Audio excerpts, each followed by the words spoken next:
It's now a waiting game for Governor Abba Yusuf of Kano State to know his fate as the Supreme Court reserves judgment the appeal against his removal as governor of the state by the Election Petition Tribunal.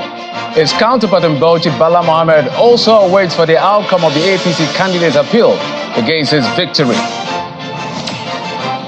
APC lawmakers from Benue State in the National Assembly accused Governor Hyacinth Alia of poor performance since assuming office in May 2023.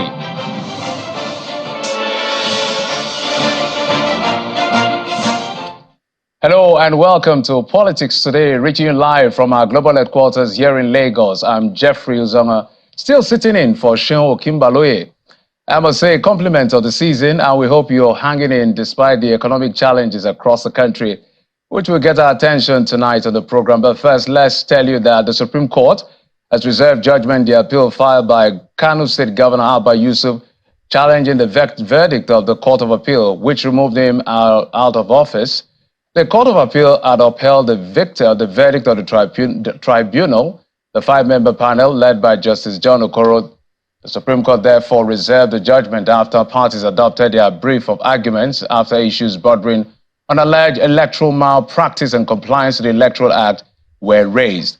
Also, the five-member panel led by Justice John Okoro also reserved judgment in the appeal by the candidate of the APC in Bauchi State, Sadiq Abubakar, seeking to overturn the election of the PDP candidate, Governor Bala Mohammed.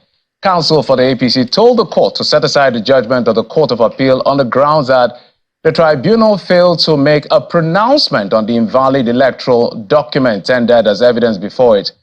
But counsel to the governor, Chris Uche, asked the court to dismiss the appeal, stating that the appellant never brought any witness to speak on the electoral document tendered at the tribunal.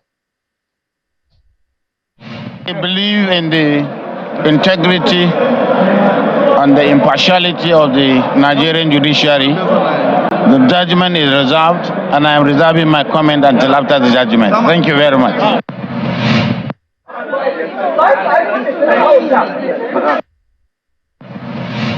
Even the court was asking, was it right, even if it is the case, was it right for an offense that has been done by an INEC to be visited on an ordinary voter? So, but that was the only case, and then that was why we are saying, hopefully, this appeal will be in favor of our candidates, and God willing, we are going to win this this appeal. 9 appeals filed in this appeal. Of course, the Supreme Court collapsed all the appeals into one. That is the one filed by Abba Kabir Yusuf, the candidate. And that appeal was taken. All the other appeals will abide. Arguments were canvassed, briefs were adopted, and the judgment has been reserved. Well, away from the court, whilst we're trying to deal with the controversial resolution for the political impasse in Rivers State, another political issue bordering on governance in Benue is brewing. Some members of the All Progressives Congress in the National Assembly at a no-holds-barred press conference, I should say, on the state of governance in their state, are accusing the state governor that is not delivering the dividends of democracy by stifling the state of funds. They're asking the president to intervene in order for the issue not to escalate beyond this point, whilst distancing the secretary to the government of the federation from the agitation to see things change. Governor Alia has no known development blueprint for Benue State. As at the moment, nobody in Benue State is aware of the direction of his administration.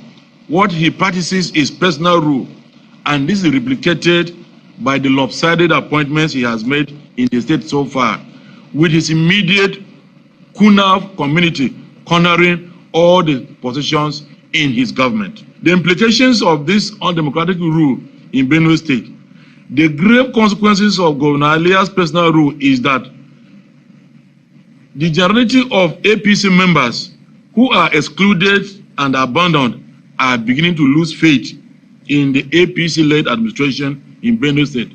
Therefore, care must be taken to safeguard APC from this tyrannical leadership of Governor Alia so as to prepare the party for the next round of elections.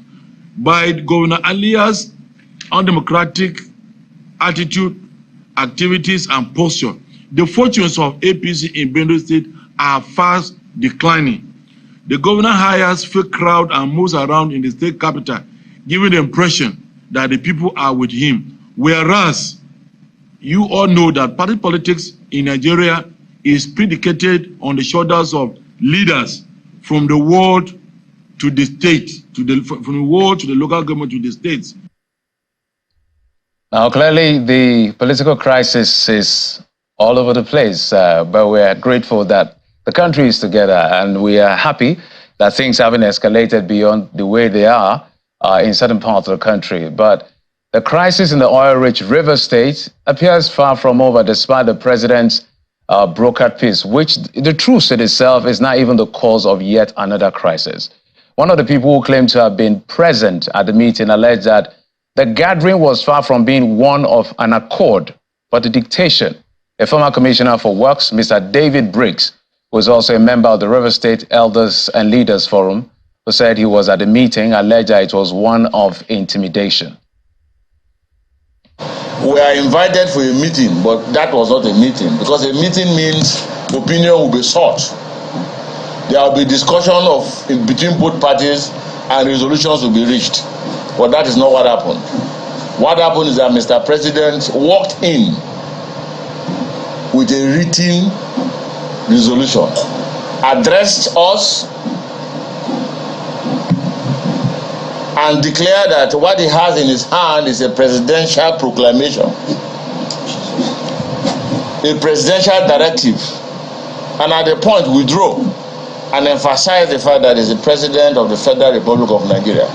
Therefore, he can whip, and anybody who tends to say no to what he's saying, it has consequence. That is not democratic. That, in a simple layman word, is a threat. He wrote the resolution, but refused to read the resolution. Handed the resolution to Dr. Odeli to read and interject. And each time he interjects, it comes with a subtle, polite, smiling insult. And thereafter, he asked the governor to speak. Now let's get it very clear. If you are in the position of the governor, what will you do? Get up and go? Say no to Mr. President with that kind of subtle but energetic threat? Realizing that back home you are fighting an internal aggression and division. If you are in this position, will you want to attract another external fight? The answer is no. Well, we'll continue to track as they happen and bring you as much revelation as concerning this particular case. It appears that conversation indeed is far from over, and it's going to be quite a delight if we eventually get to speak with either the governor himself, who is in the eye of the storm, who has clearly stated just a day after that particular incident, he clearly stated at the Palmer University of Medical Sciences, founded by former Governor Peter Odili, he said, look, there's no price too high to pay for peace, and I'm willing to continue to pay that price. As someone said, that statement in itself is very, very loaded, but we don't know all it means. But it appears the man is saying rather than turn this state into a stage where there's going to be bloodbath or whatever crisis may ensue, I may abide by the resolution. But he hasn't spoken. Out of the 7 or 8 point resolution, we've seen 2 carried out, about 6 more to go. And some are looking at it as a contradiction or in conflict with the Constitution. But let's follow up and continue to watch how that space plays out eventually. But you can trust us. As it's happening, we'll bring you and bring all the persons involved to talk about this, while we're also keeping our eyes on what's going on in Benue State as far as the APC members are concerned, accusing the governor of poor governance. He will come and reply as well at the right time. Well, it appears the wait is finally over, and the promise kept following the commencement of operations at the Port Harcourt refining company in River State, in line with the federal government's promise to ensure the production of refined product at the facility in December 2023. The development is coming after many years of underperformance and turnaround maintenance of the facility. 4 of Nigeria's refineries in Port Harcourt, Warri, and Kaduna have a combined capacity to process 445,000 barrels per day, but they were shut down in 2019. However, in August, the Minister of State for Petroleum Resources, Senator Ainekin Lekbobri, said the Port Harcourt refinery will recommence operations this December, as also affirmed by the Group CEO of the NNPC, Mr. Mele Kyari. Now, that's some good news if you ask me. In the meantime, a London court put pay to the conversation and litigation by the Process and Industrial Development, PNID, seeking the enforcement of $11 billion arbitration award. The court refused to grant the application by the company seeking to appeal the judgment of Justice Robin Knowles of the Commercial Court of England and Wales. The London court had in October ruled in favor of Nigeria, agreeing that the arbitration awards were, in their words, obtained by fraud, and that the procurement was contrary to public policy. In his ruling today, Judge Robin Knowles rejected PNID's argument that the case should be returned for arbitration and affirmed that the damages award should be thrown out completely. Now, just a moment, we're going to show you visuals, hopefully, of the president arriving in Lagos, the nation's commercial nerve center. He was welcomed. That's the visual right there, President Bola Tinubu. Welcomed by the governor of the state, Babajide Sanwo-Olu, his deputy Hamzat Kadiri, and some commissioners at the presidential wing of the Murtala Mohammed International Airport in Ikeja, Lagos. The president was also received by party supporters and loyalists, after which he boarded the presidential helicopter heading to the Dodon Barracks, Obalende, Lagos. He's said to be in Lagos for the festivities of Christmas and the New Year.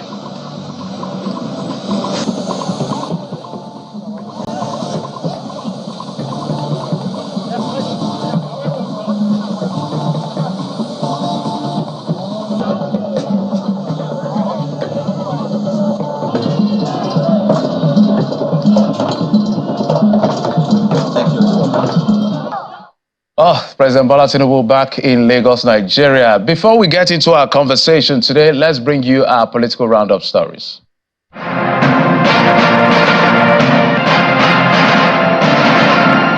The National Assembly has passed a bill for an act to amend the 2023 Appropriation Act in order to extend the duration of its implementation from December the 31st, 2023 to March the 31st, 2024.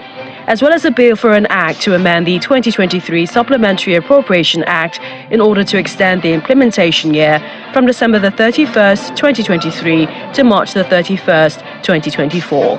The bill passed second reading in both chambers during Thursday's plenary. The Ogun State Governor, Dapo Abiodun, is calling for an improved synergy among security operatives towards strengthening the security architecture in the Southwest for improved socio-economic development in the region. Governor Abiodun made the call in Abeokuta, the state capital, at the opening ceremony of the 4th Quarterly Security Conference, while raising concern over the constant security breaches along the Lagos-Ibadan Expressway. The governor, however, shared some of the plans with sister states of Lagos and Oyo, which include deployment of technology along the stretch of the road to address the challenge. What has suddenly gone wrong, where in a community we begin to find all involved in cultism? And I'm not asking, what is the cause, what is the motive behind this cultism? In Bayelsa State, the governor, Doye Diri, has sworn in 2 new judges into the State High Court and Customary Court of Appeal. The 2 judges are Honorable Justice Amebi Orukari and Honorable Justice David Opokuma. In his address at the ceremony, Governor Diri urged the justices to ensure due diligence in treating cases regardless of status or background of the parties involved. I urge you to discharge your responsibilities with a deep sense of humility. The Delta State Governor, Mr. Sheriff Oboriwori, has signed the state's 2024 appropriation bill into law. The approved budget is made up of 316,624,400 462,711 with current expenditure, while the sum of 408,354,851 and 156 is for capital expenditure. In his remarks, Governor Variwari says the budget tagged Budget of Hope and Optimism is geared towards putting the economy of the state on the path of sustainable growth. We've capped the budget as hope and optimism, budget of hope and optimism. So it's going to be good for all of us. And some supporters of the People's Democratic Party, Labour Party, and other parties in Ebonyi State have defected to the All Progressives Congress. Receiving the defectors, the state chairman of the APC says the party is one to beat in the state and is ready to receive more defectors. He also appealed to the defectors to follow the party guidelines and resign officially from their former political parties to enable them become full members of the All Progressives Congress. Write your resignation from the former party in Ogun and say, I am no longer a member of your party.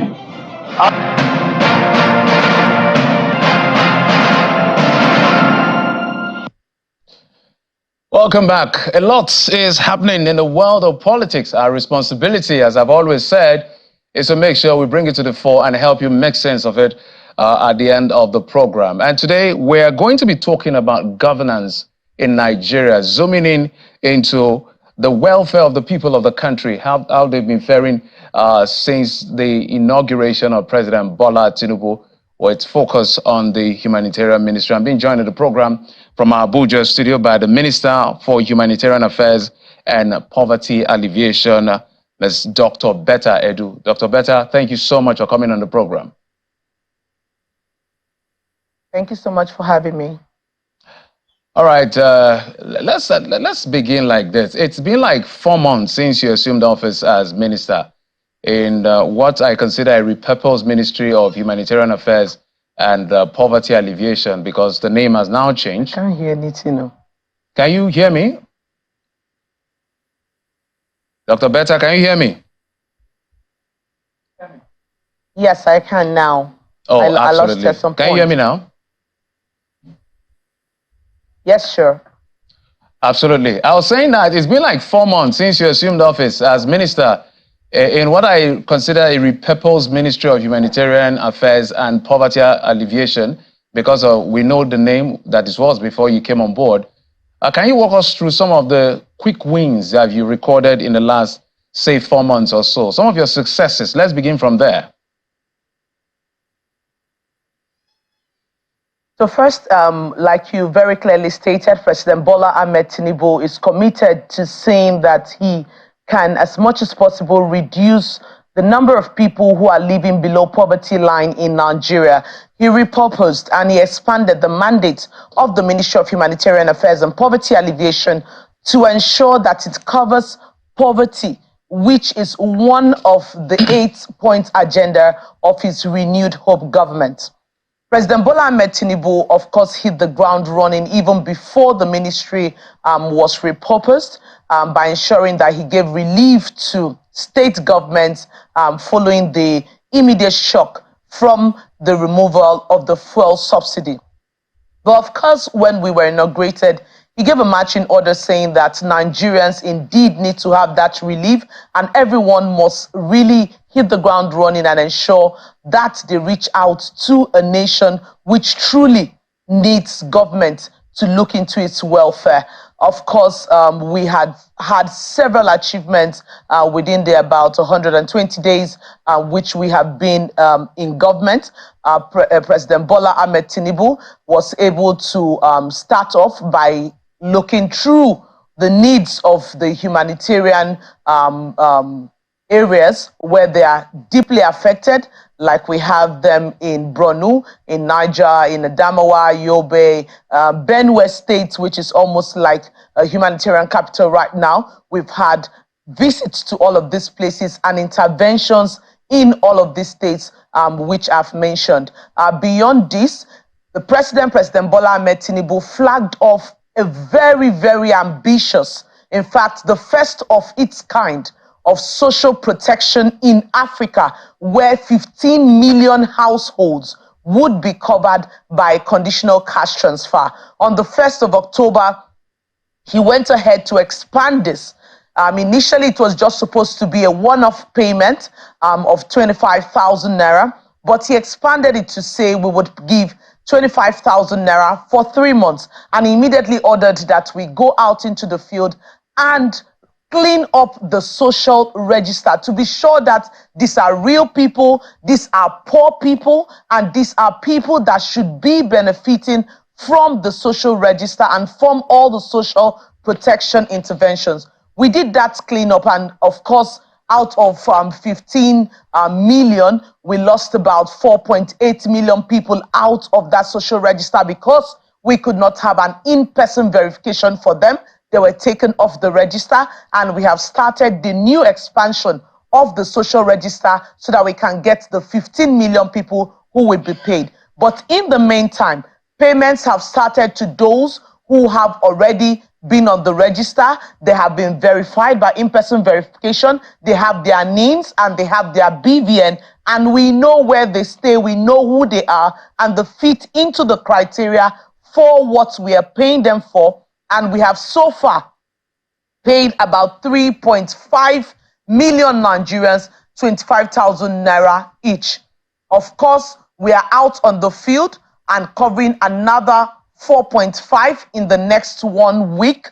So we would have at least altogether, would have close to about 8 million people between now and the end of the year. Immediately after that, we will carry those who are on the expansion list. Remember, he expanded to accommodate the pensioners, he expanded to accommodate the veterans, and we have gotten in their data. A total of 483,000 of them are on that data set.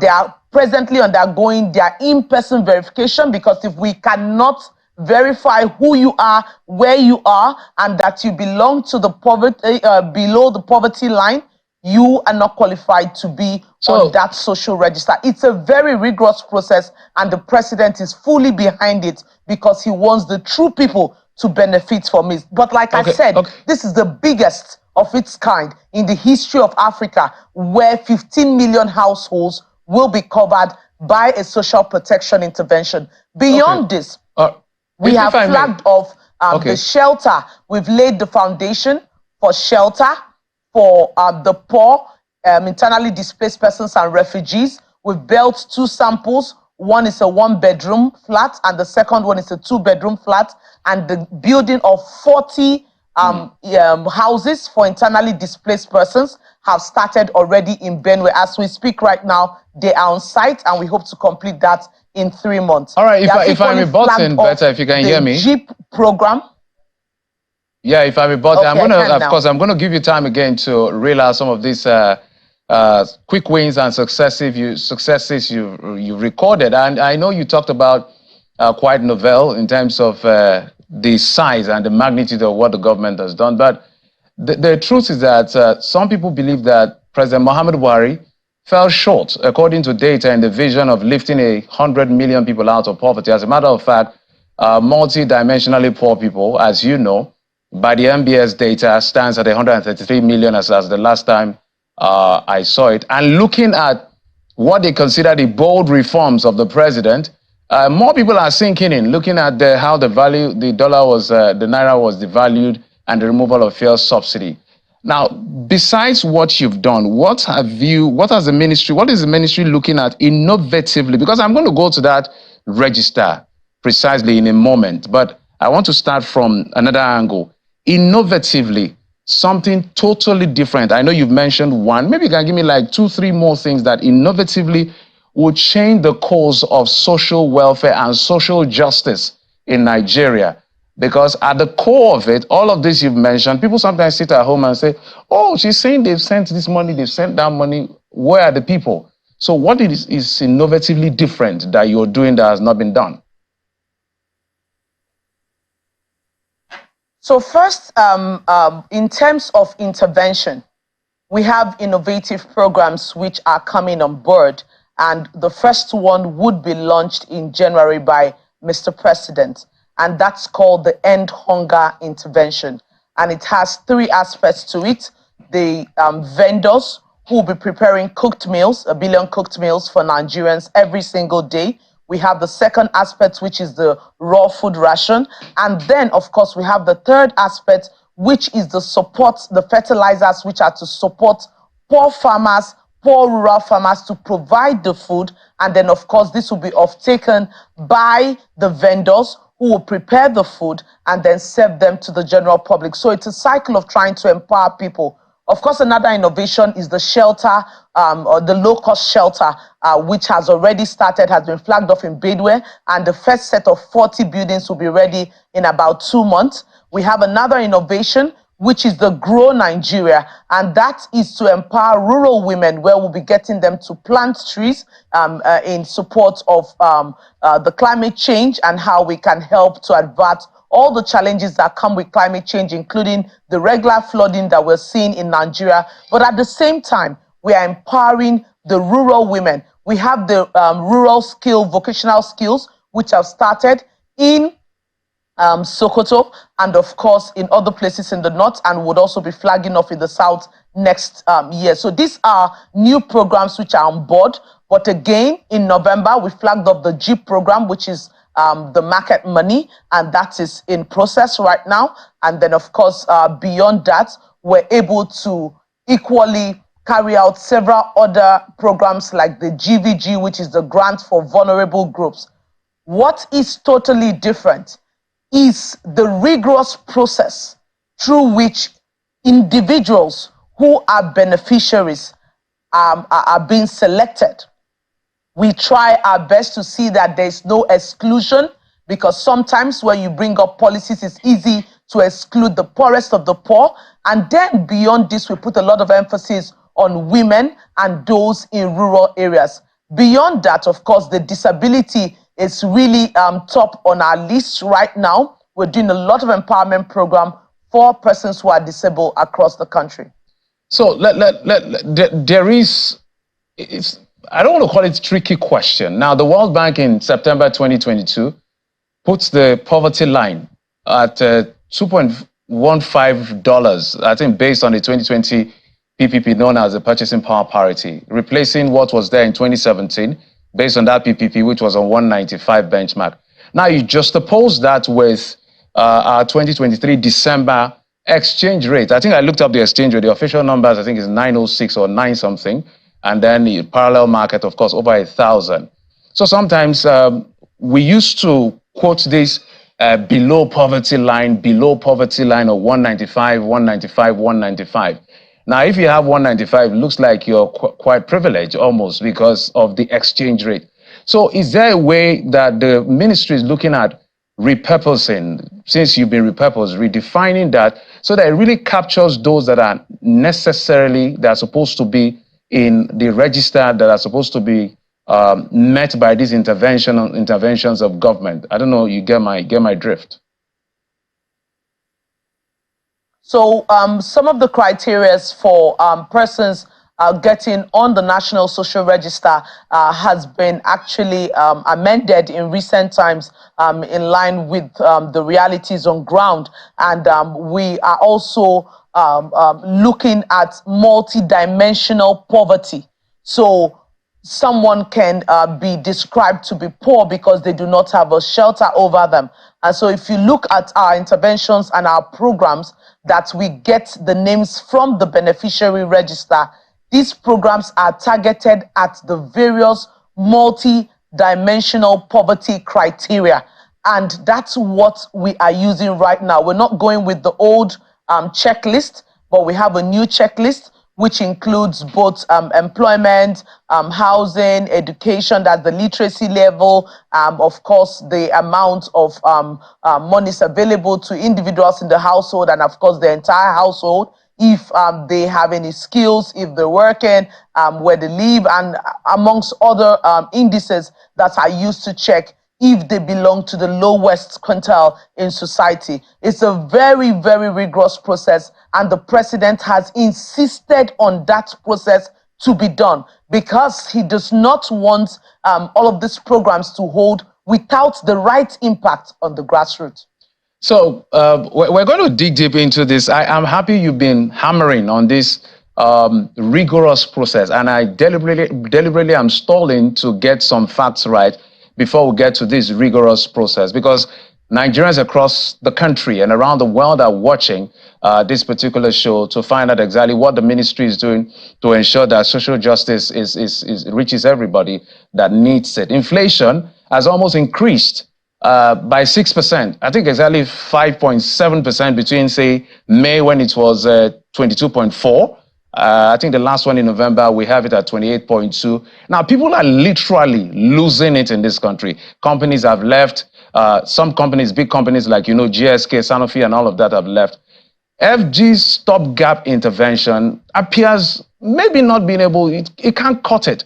How much do you think that the government can really do to cushion it, given the paucity of fund, the debt burden breaking our back? Vis-a-vis, I also want to find out from you, what exactly is your budget? Because I think I see that it's 201 billion, but I stand to be corrected. What else are you looking at? Because your ministry, to the best of my knowledge, may not be an income-generating ministry. Correct me if I'm wrong. It's about appropriation to reach out to people that are in need. So what exactly is the government thinking of beyond themselves through your ministry, advisories you're giving to the president to say, look, this is a lot. We need to look beyond. So first, we are clearly drawing out a strategy to be able to get 50 million persons out of poverty within 42 months.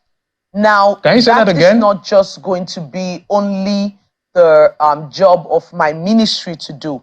There's going to be an intersectorial collaboration with other ministries. For instance, the Ministry of Trade and Industry, of course, they have the SMEs, that's the small, micro, small and medium size enterprises, which of course the president has provided some loans, both the nano loans and other loans for persons doing small little businesses all across the nation.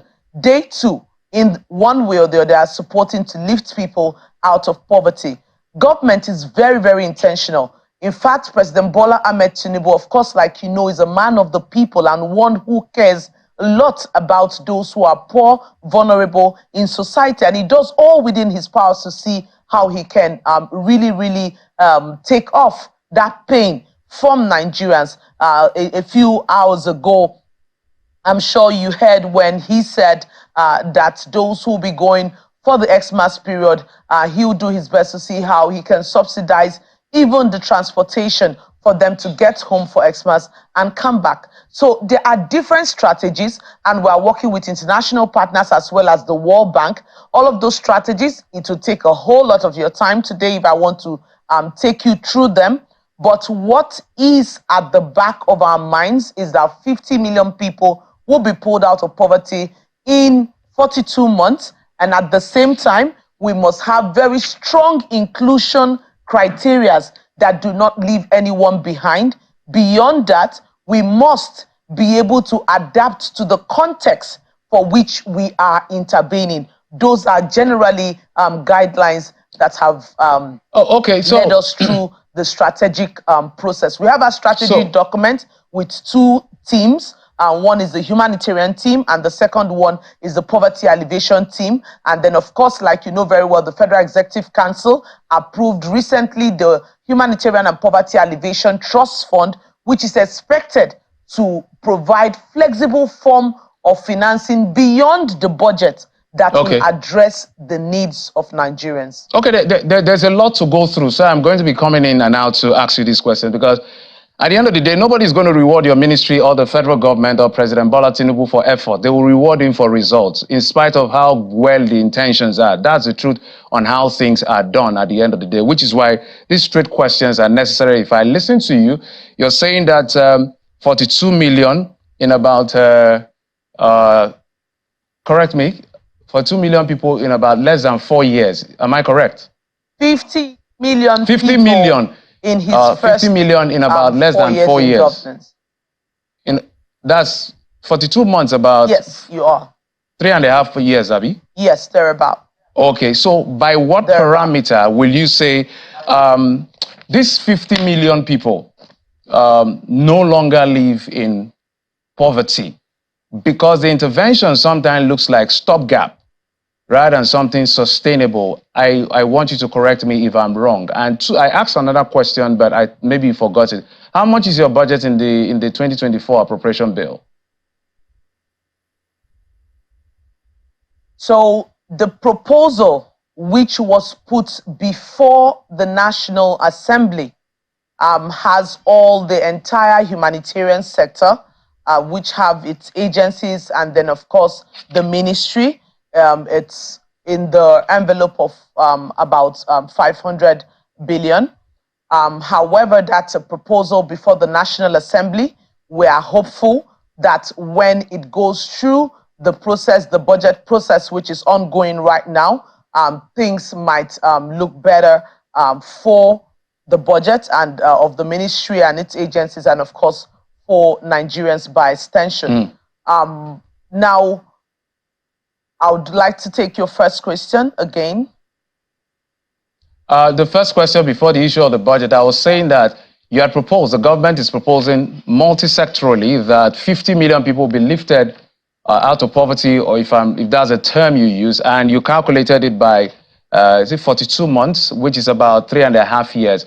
So I'm saying that what exactly are you using as a parameter from where they are to where they should be, and we can now say these 50 million Nigerians out of 200 million Nigerians are now out of poverty? Facts. So thankfully, late last year into early this year, we had a baseline study by, of course, the National Bureau of Statistics. That's where you have the figures which you have mentioned earlier on of persons who are living under poverty line, who are affected by multi-dimensional poverty. We also have the MSIC, which is another study that clearly showed the different levels of poverty which is present or prevalent in the country. Now, these studies that were carefully done by the country acts as our baseline. We equally did a start-off on-site inspection, and of course did a kind of study too, an operational study at the level of the ministry to see exactly where we are and what we are taking off with.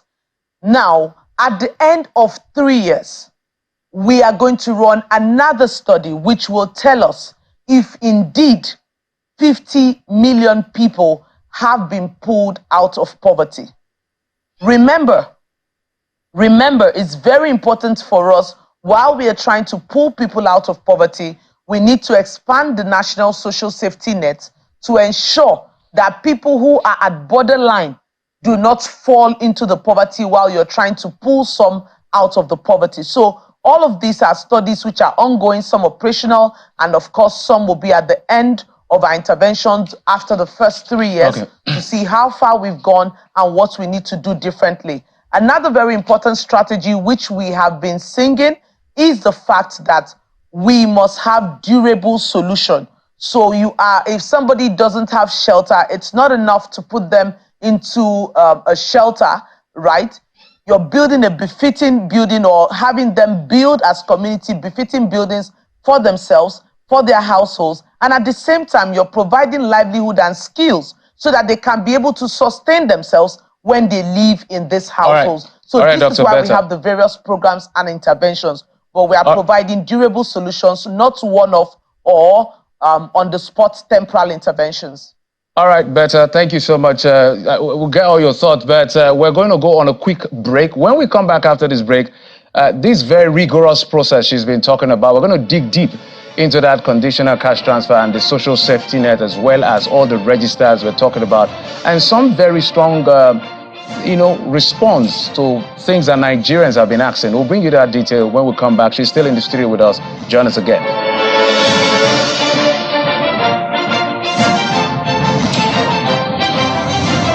Welcome back. Politics Today is the program right here on Channels Television, reaching you from our global headquarters in Lagos. My guest is the Minister of Humanitarian Affairs and Poverty Alleviation, Dr. Betta Edu. Dr. Betta is joining us from our Abuja studios. Dr. Betta, thank you as always for joining us on the program. I did say that before we go on break, you've talked about this rigor in the social register. So I'm going to be asking just short questions concerning this. Is there like a dashboard? Are you employing technology so that people who are constantly in doubt of the transparency and you can understand where they are coming from? Because this is a ministry that is giving money to help vulnerable persons, to empower people, and Nigerians want to see how their monies, how their commonwealth is being spent. So there's a lot of attention on your ministry on how you spend the money at the end of the day. So are you thinking of deploying technology so that this social register, because I can't really say, okay, these are the number of people you find in the south, southeast, and all of that. So first question, are you deploying technology to make things a bit more transparent so that we can just go to the dashboard as journalists and say, oh, this is the number, and we clearly see on the dashboard if it exists? Okay, fantastic. And also want to ask you, by distribution, which areas are prone to these social issues in terms of poverty by the numbers you found? Okay, so first, I would begin by giving, I would want to call it a breaking news for young people out there who have been concerned about the Empower. Presently, payments for Empower, it's ongoing. When the office yesterday, all up until early hours of this morning, 3 a.m., just to ensure that young people get monies which they have been owed from the last government. So Empower beneficiaries across the nation, I'm sure you can attest to the fact that you've started seeing your monies in your account, and this process will continue until the last person who indeed have served is being paid. And then, of course, all of this is being restructured to ensure that we can reduce unemployment and create jobs for Nigerians. Beyond this, you mentioned technology in terms of carrying out our functions, or in terms of carrying out our implementation of interventions in the ministry. Well, this is the new normal right now. So we use lots of technology, and we are going so out there in terms of transparency. We're setting up a site where anybody anywhere in the world can go to see the names of people that have benefited from any of these programs. We want to run a transparent system so you know that one is one, this person got it and did not get it. Presently, we're working on the confidentiality and, of course, the act that prohibits us from making this information public, because we believe we need to make it public. It's one way to be transparent, and it's how we as government can gain the confidence of Nigerians in the social protection programs which we are carrying out as a nation. So all of these technologies are being deployed. We have different systems which we're working with. Some of them are owned by government, and others, of course, third party like the remitter and several other structures which we use to make these payments. But remember, the payments go directly from the central bank TSA account into the beneficiary account. It doesn't go to people. It doesn't go to any individual, any consultant. Nobody has the right to hold any monies for anybody. It goes direct to beneficiaries. What is going on right now by the NCTO is going for the enrollment of more people. That's financial inclusion at the grassroots, where we're trying to ensure that more people, especially those who are at the least quintile, who have no access to financial structures like banks, like, of course, the commercial banks, microfinance banks, and the rest of it, and may not even have access to POS. How can we create this structure so that these very poor at the grassroots are not left behind? That's what we're spending the next 2 weeks doing across all the different wards in Nigeria. So it's Betta, a full system. We're working with other partners on it, and we believe that we will make every single process in the ministry very transparent. Okay, let me take it one after the other. So quick one, you mentioned it, that there will be a site. I know there are, legalese that you may walk through all of that. So when do we expect to see this site, so that anybody who says, it's not true. These people are embezzling the money because we can't see who is benefiting. We can quickly go to the site and say, this is what they are talking about. How soon will that site be ready? Do you have an idea? So the first one, which is for the GVG, that's the Grant for Vulnerable Groups, all the names that have been paid by January will be published. It will be published so Nigerians can know exactly who got what and when. And date of transfer would equally be mentioned. Location, where they are, states, everything will be mentioned so Nigerians can attest to the fact that indeed, I know this person, it's not a ghost, and this person benefited from whatever it is that the program is about. And of course, we are working out that with the World Bank to see how we can do the same for the conditional cash transfer, which is quite bigger than the grant for vulnerable groups. And of course, the market money, traders money, it's no longer cash in hand to go give to somebody on a table. Those days are gone.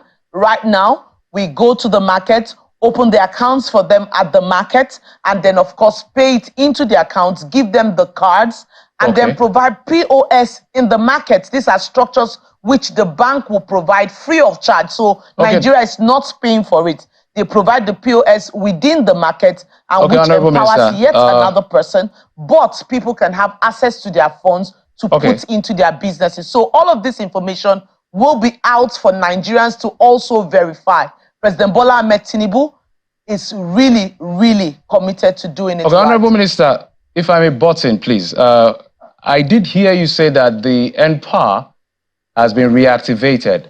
And I know that I read somewhere that it was discontinued because of certain things that were noticed within the empire in terms of, I'm trying to remember all the details now. So investigations were to be carried out so that whatever malfeasance or alleged fraud happened can be clearly stated. Because I know that I read somewhere you said some people who are supposed not to be on the beneficiaries, they're supposed to have exited the payroll, are still on the payroll, and certain people are not within their places of assignment, which is why they had to stop the empire. A lot of people raise alarm. So now it is good that the empire is back, Honorable Minister. But the question is, what did you find out? Are there things that the public should know that they should address, that they should be aware of in terms of, did you find anything that is fraudulent that you may want to share before this was reopened again, or you didn't find anything at the end of the day? I'll say this, the renewed Hope Empire have not been relaunched yet. We're still trying to deal with the baggage from the previous years. So these are persons who were owed monies for a few months, some were owed for 3 months, some were owed for 6 months, and some owed for 8 months, right? Now, we used to have a consultant who used to manage the payments of these monies to the Empower beneficiaries. However, the monies were being held up with the consultants for months without paying the beneficiaries. So what government did was to recover the money back into the government TSA CBN account, and government now started scrutiny of the beneficiaries, which took us this while to do. And that's why we appealed to the young people, we appealed to Nigerians to be patient. We're not going to jump because everyone is screaming to say, okay, just keep paying people who may not even be on the list, or people who have exited from it, have refused to remove themselves, or persons who indeed do not go to work or belong to that category. They have their own employment where they are employed. They don't attend any of the areas where they're supposed to go and work in terms of Empower, but yet they are on the list and they are being paid for whatever reason. So all of these people, and of course on the list we had some duplicates, we had other challenges, and we said, please, we need some patience. President Bola Ahmed Tinubu is committed to paying, and he will pay, but we must do a cleanup. We can't just jump into the data and begin to dish money out. It's Nigerians, taxpayers' money, and we must be accountable for how it's being spent. And so that's exactly what we did, and we're happy to say as at 3 a.m. this morning, we hit the last button to ensure that monies go to those who worked and are being owed, and were able to start the process of paying them. The monies should be in basically on their bank accounts. Honorable Minister, okay, because of time, so I'll just try to pack it up, and so you help me just respond as quickly so that we can answer as many questions as possible. So one of the things I was observing when I read and what you said is the fact that for these things to have happened within Empire and maybe other social programs of the ministry, it's either someone was not doing their job by monitoring these people, or there were lapses, or literally some level of complicity within the system to allow this to even happen in the first place. So have you captured any complicity? Is any head rolling? Oh, of course, it's never favorable for everyone in the system, right? When a system is failing, there are people who are beneficiaries of that failing system, and so they thrive by continuously pushing the system towards the point of failure. For President Bola Ahmed Tinubu, it's renewed hope, and we must pull the trigger and ensure that we fire in the right direction. Of course, we've had to make several changes along the line. Like I said, we had to suspend the consultant, pull government's fund back from them, back into government account. We've had to go through so many procedures to get to this point. It's been very, very rigorous, and we will continue to keep our faith. It might not go down well with everyone, but President Bola Ahmed Tinubu is poised to leave a legacy that Nigerians can truly say, indeed, we have a country, we are proud of it, and we got whatever social protection it is that we needed to get. All right. There's a lot going on, apparently, from what you've disclosed, and we can only wish you the best. But before we begin to wrap this up, I know you had traveled, and there were some, signings and on memorandum of understanding, I guess. I don't know whether you want to share that with us at this moment, efforts at the international scene that the ministry has made. We have just about 2 minutes. If you can take one, so I can also, ask another question before we wrap it up. Okay, so basically the Federal Executive Council approved the Humanitarian and Poverty Alleviation Trust Fund. This is supposed to be funded 30% by government, and then the other 70% by private sector, development partners, countries, bilaterals, as well as other philanthropic individuals and other forms of resource mobilization. And so we've gone all out. We've had discussions with the Islamic Development Bank, and we're almost wrapping that up. We've had discussions with the Red Crescent, and we've had discussions in Saudi Arabia with different private sector, in Nigeria with some private sector who are committed to supporting, as well as other philanthropic individuals. We've started seeing the dividends come in, and we believe that they will be judiciously used when we are done setting up the technical committee that would manage this trust fund. Remember, the committee will involve both the private sector, government, our partners, World Bank, and the rest of them, so that we can have a transparent and an accountable process on how monies are spent and if they are truly meeting the target. All right, Honorable Minister, just before we wrap up, I know that because I've seen you on the streets, I've seen you in Lagos, I've seen you in Kano, I've seen you in places trying to reach out to these poor people. So if there's a minister under President Bola Tinubu's ministry who has seen poverty firsthand as a minister almost on a daily, it should be you. And so if any other person is telling him any other thing, are you brave enough to tell the president this is the level of pain that people are going through, given what you see on the streets on the daily basis?